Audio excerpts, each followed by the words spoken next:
Welcome to my channel. Please like share and subscribe. भिडियोटी को आपन को निश्चित भाव में भल लगे आशा करछि।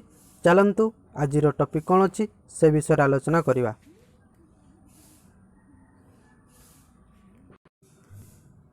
चलंतु आज आम दशम श्रेणी पिलामानंकर ओडिया व्याकरण विषय रे थिबा जो सिलेबस गुड़िक रही एवं न्यू सिलेबस गुड़िक रही से विषय आलोचना करिवा। आपण माने न्यू सिलेबस गुड़िक भल भाव में देखि नियंतु एवं जो सिलेबस गुड़िक रही आपणकर तो आपणकर व्याकरण रे 7टी अध्याय रही।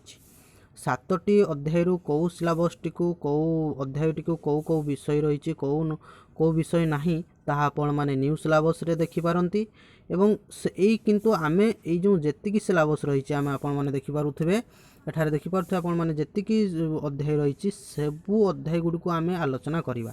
तो एई भितरु आपणकर न्यू सिलेबस अनुसार जो गुडी को इंपोर्टेंट रही जो गुडा कि आपणकर दरकार सेई गुडी को आपण देखि पारंती। तो देखंतु आमे कोन देखिबा आपणकर 7टी अध्याय रही 7टी अध्याय रु जो प्रथम अध्याय रही वाक्य विचार।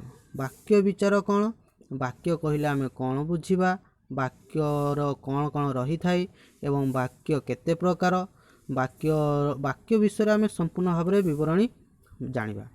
तापरे आपनकर द्वितीय अध्याय अछि कौन देखंतु द्वितीय अध्याय आपनकर अछि णत्व विधि सत्व विधि और साधारण अशुद्धि गुड़िक रही। एठार मध्य निहांती क्वेश्चन आसे मल्टीपल चॉइस क्वेश्चन आसे एवं तृतीय अध्याय कौन अच्छी देखंतु तृतीय अध्याय अच्छी रूढ़ी और लोकवाणी। रूढ़ी और लोकवाणी कौन ना जो कथा गुड़े कि आम गाँ सहर मफसल गुड़े टाउन गुड़िक जो गुड़िक प्रचलित अच्छी एवं मध्य चालू अच्छी सही गुड़िक आम रूढ़ी और लोकवाणी कहवा। तो कौ रूढ़ी एवं रूढ़ी कौन लोकवाणी कौन ता विषय में पढ़ा।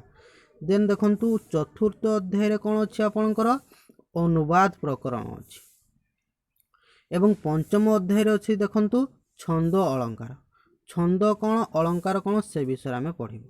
छंद केते प्रकार अलंकार केते प्रकार छंदरे कौन कौन रही आमर काव्य कविता को साहित्य को सरस सुंदर मधुर करने जो छंद एवं अलंकार व्यवहार करा जाय ता विषय जानबू एवं आमको निजको कवि किंबा लेखक हेबापई मध्य हेले छंद अलंकार निहांती जानिबा आवश्यक होता है एवं छंद अलंकार अनुसार आम गोटे पद्य रचना कले ताहा सुंदर एवं मधुर होता है जहाँकि पाठक मानक मन को आकर्षित करि थाए। देन देखंतु षष्ठ अध्याय कौन रही आपंकर तथ्य भित्तिक विवरणी जो गुड़ा कि आपंकर प्रबंध गुड़िक रही प्रबंध गुड़िक आपंकर गोटे पड़ुची प्रबंध रही एवं सप्तम अध्याय देखंतु कौन रही टिप्पणी और चिठा प्रस्तुति जो गुड़ा कि आपंकर दरखास्त पत्र लिखन जो गुड़ा रही से विषय गुड़िक रही। तो देखंतु या परे आमे ए भिडियोटी रे एतिकी देखंतु तापरे आमे या विषय प्रथम अध्याय आपनकर वाक्य विचार अछि ता विषय आमे विस्तृत भाव में आलोचना करिवा। भिडियोटी को भल लागिथिले आपण माने दया करी लाइक शेयर एंड सब्सक्राइब करंतु। आपण आशा करछि आपण माने समस्त भल रे थिबे। जय जगन्नाथ।